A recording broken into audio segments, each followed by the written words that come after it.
আর তারা সমবয়সী, দুজনের বয়সী 10-12 বছরের মধ্যে। ওই ছেলেটি তার বন্ধু এবং তারা একই সাথে একটি দাওয়াত খায়, একটি আকিকার অনুষ্ঠানে দাওয়াতে ছিল। সেখান থেকে আসার পথে এই দুইজনই হচ্ছে মোবাইলে ভিডিও গেমস খেলে। তো যে ছেলেটি মারা গেছে তার একটি ফোন আছে, তার বাবা তাকে একটি দামি ফোন কিনে দিয়েছিল, স্মার্টফোন।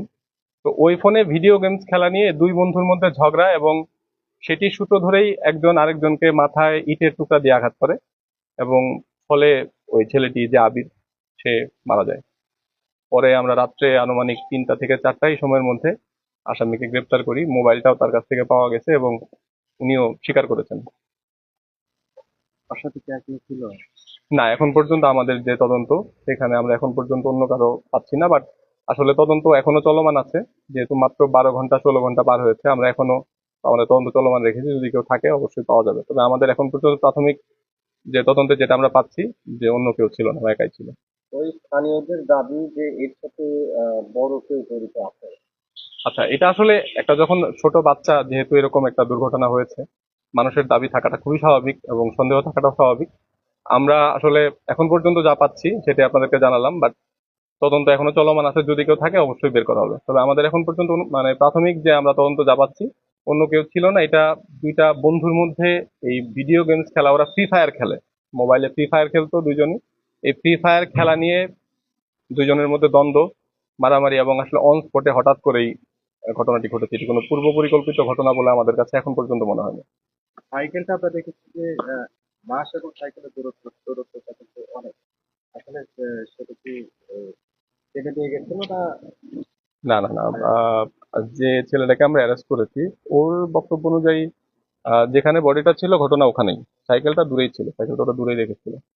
আমার মনে হয় যে তদন্তের স্বার্থে আসলে আমরা আর ডিটেলস আপনাদেরকে না বলে, যেহেতু খুবই অল্প সময় পার হয়েছে এবং আমরা এখনো মানে অনুসন্ধান চালাচ্ছি, আমাদের তদন্ত থেমে নেই।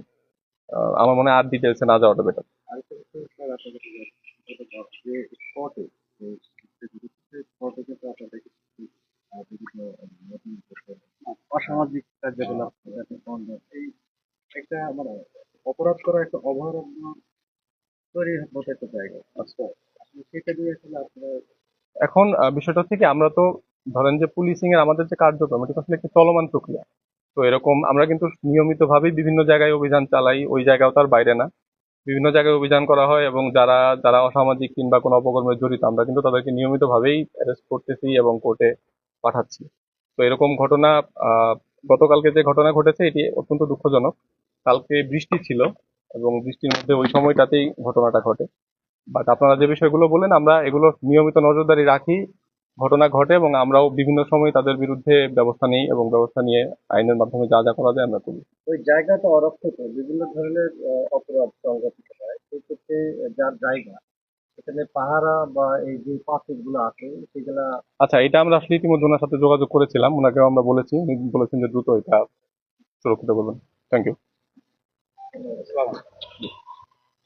সবাই বসেন সবার জন্য একটু পানি খাওয়ার ব্যবস্থা আছে হ্যাঁ তা না হয় দর্শক যেমনটা শুনছিলেন যে গতকাল